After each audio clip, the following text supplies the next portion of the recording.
a quick note on suicide prevention, suicide ideation. Week before last, a 22-year-old college student hung himself, and this week a 17-year-old boarding school student did the same thing, and 17 years old. And it's just something we've got to talk about. He was depressed is what's come up. Often it's addicted, often it suffers from anxiety, whatever it might be, but it doesn't matter. I think when you get into a state like that and are determined to go ahead with killing yourself, it's sometimes too late for people to help. And these things, depression, stress, anxiety, addictions, they all get worse, generally get worse over time until you step up, ask for some help, get some help, and do something about it. And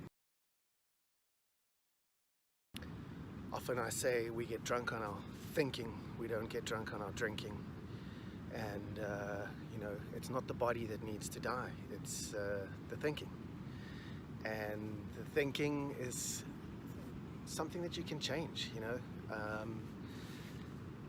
It takes 21 days to change a habit, 90 days to change your lifestyle.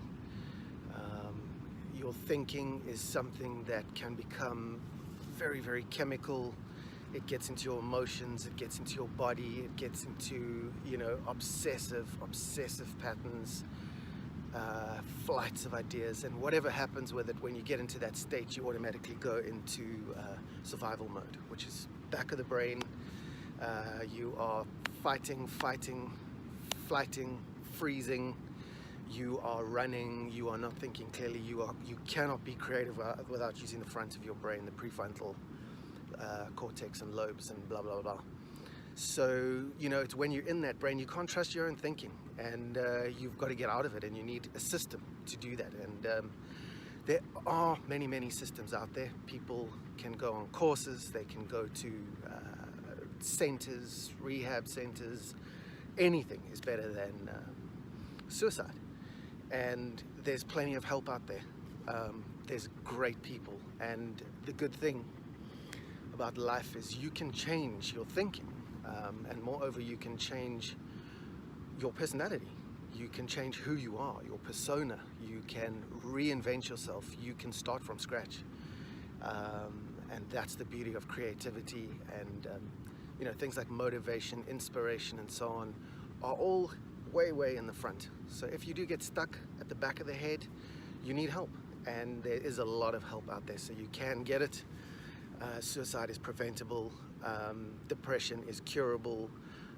In fact, almost everything is curable. What isn't possible today? People are going to argue with it. Basically everything is curable, treatable, arrestable, whatever you want, and anything is possible. One of the gurus, Sadhguru, is one of the guys who said, you should look at his posts, and he says, there came a time when he changed his entire personality. He changed what he ate. He changed what food he consumed, what he drank. He changed the way he spoke. I know lots of people at 50, at 60 who changed the way, their handwriting, and they changed their lives. Louise Hay was one of them. So, just remember, all things are possible. The help is out there. There are courses, there are centers like ours all over the world where you can just go in and get help. It's not, you don't have to wait until you are clinical. You don't have to wait until you have a nervous breakdown, whatever it's, coming your way. You don't have to wait for a rock bottom. You can go out there and get help and change your life, change the way you think, change the way you feel. I've been doing this since 1997, and you'll have to trust me. I've seen what people would probably call miracles again and again and again. And people are stuck, people are addicted, people are broken, and the good news is, in a short space of time, these people can get really well quickly.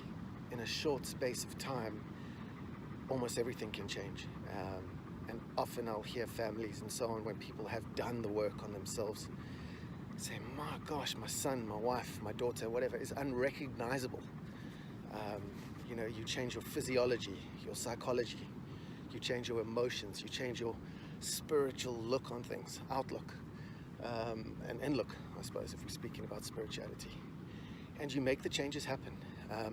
There's no such thing as being so stuck that you have to end your life. You end your thinking and you start new.